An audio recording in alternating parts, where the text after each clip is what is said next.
السلام علیکم ورحمۃ اللہ وبرکاتہ۔ نحمدی نصلی نسلم علی رسول الکریم، اما بعد فاعوذ باللہ من الشیطان الرجیم، بسم اللہ الرحمن الرحیم۔ پیارے پیارے میٹھے میٹھے اسلامی بھائیوں اور بہنوں، میں پھر سے آپ کے پاس قرآن اور حدیث کی روشنی میں واقعات لے کر آئی ہوں۔ ہمارے چینل کو سبسکرائب کریں، شیئر کریں، بیل آئیکن کو دبائیں، فالو کریں اور ویڈیو کو پوری طرح سے دیکھیں، ثواب دارین حاصل کریں۔ پیارے میٹھے میٹھے اسلامی بھائیوں اور بہنوں، میرا جو آج کا موضوع ہے ابو القاسم جنید بغدادی رحمت اللہ علیہ پر مبنی 18واں واقعہ آپ کے سامنے لے کر حاضر ہوئی ہوں، جو قرآن اور حدیث کی روشنی میں مطالعہ کر کے آپ کے سامنے رکھ رہی ہوں۔ ہر واقعے کو غور کریں، آپ کو بہت کچھ سیکھنے کا موقع ملے گا اور آپ کو نئی نئی معلومات بھی آپ سے حاصل ہو جائیں گی۔ بزرگان دین کے حالات کیا چیز ہے جاننا ہے تو حضرت ابو القاسم جنید بغدادی رحمت اللہ علیہ جیسے صوفیاء کرام، حضرت غوث اعظم جیسے ولیوں کے سردار، جتنے بھی ولیاء کرام ہیں، ان کی حالات زندگی اور ان کے واقعات کو جانیں تو ساری چیزیں آپ کے سامنے روبرو ہو جائیں گی۔ آئیے آج کا واقعہ جو 18واں واقعہ ہے، حضرت ابو القاسم جنید بغدادی رحمت اللہ علیہ پر مبنی ہے۔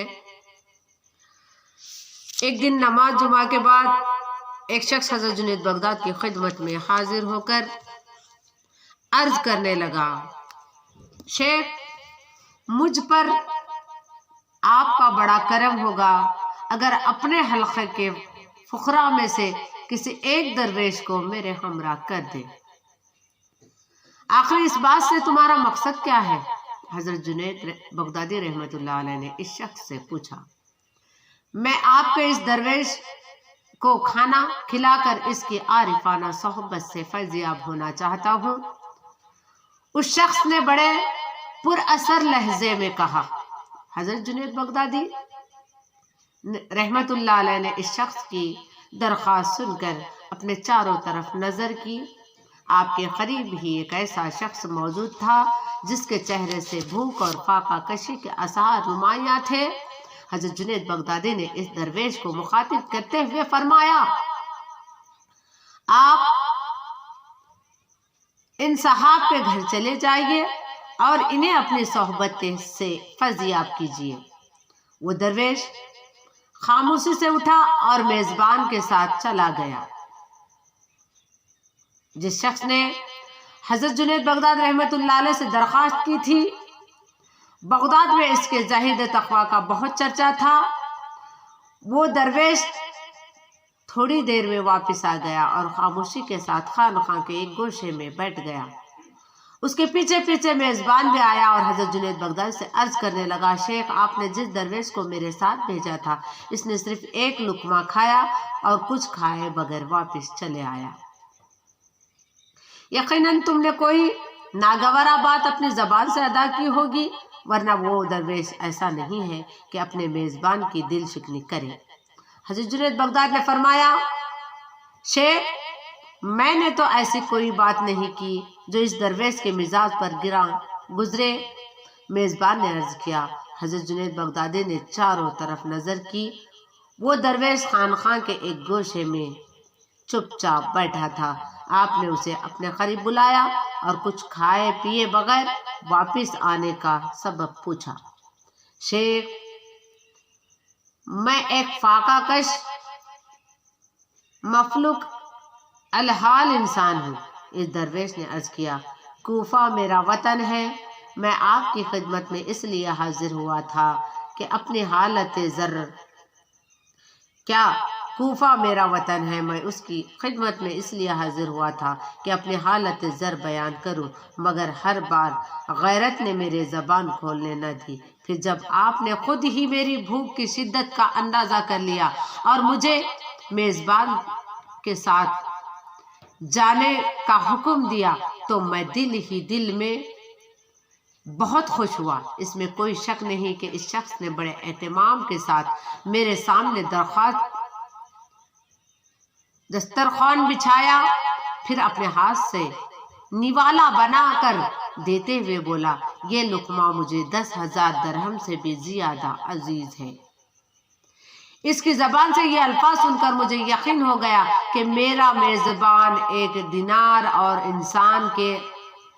دیندار انسان ہے اور نمود و نمائش کا بہت دلدار ہے۔ یہی وجہ ہے کہ میں کھانا چھوڑ کر چلے آیا۔ دیکھیے، دکھاوا کرنا۔ حضرت جنید بغداد تو بہت بڑے صوفی ہیں، مگر ان کے مریدوں کو، فقراء کو، درویشوں کو بھی یہ منظور نہیں تھا کہ دکھاوا کر کے، بڑاڑگی کر کے، دکھا کر، لوگوں میں جلال کو ظاہر کر کر کوئی لقمہ کھانا چاہے سونے کا کیوں نہ ہو کھلایا جائے تو وہ فقیروں کو منظور نہیں ہوگا۔ اس لیے فقیروں کا یہ کام نہیں ہے کہ وہ لقمہ کوئی تعریف کر کر کھلائے یا لقمے کی اہمیت بتا کر کھلائے، جاؤ جلال دکھا کر کھلائے۔ ایسے لقمے کو فقراء پسند نہیں کرتے، اور جو جاؤ جلال دکھاتے ہیں وہ فقیر نہیں ہوتا۔ یہی وجہ ہے کہ میں کھانا چھوڑ کر چلا آیا۔ درویش کی بات سن کر حضرت جنید بغدادی نے میزبان سے فرمایا، میں نہیں کہتا کہ تم نے کوئی نہ کوئی بے ادبی کی ہوگی۔ میزبان نے ندامت سے سر جھکا لیا۔ حضرت جنید بغداد نے اسے دوبارہ مخاطب کرتے ہوئے فرمایا، اگر کسی درویش کو کھانا کھلانے کی استطاعت رکھتے ہو تو میزبانی کے ادب بھی سیکھو۔ اس کے بعد حضرت جنید بغدادی نے اسے درویش کو دوبارہ میزبانی کے گھر جانے کے لیے آمدہ کر لیا۔ اس واقعے کے بعد اہل بغداد کو اندازہ ہو گیا کہ حضرت جنید بغداد خود بھی ایک مرد غیور ہیں، اور آپ کے حلقے میں بیٹھنے والے درویش بھی اگر کبھی کوئی انسان آپ کے کسی ساتھی کی تحقیر کرنے کی کوشش کرتے تو آپ نہایت سختی کے ساتھ اس کی گرفتار کرتے اور بغداد کے سرمایہ داروں کو واضح الفاظ میں سمجھا دیتے کہ یہ درویش ناقابل فروخت ہے۔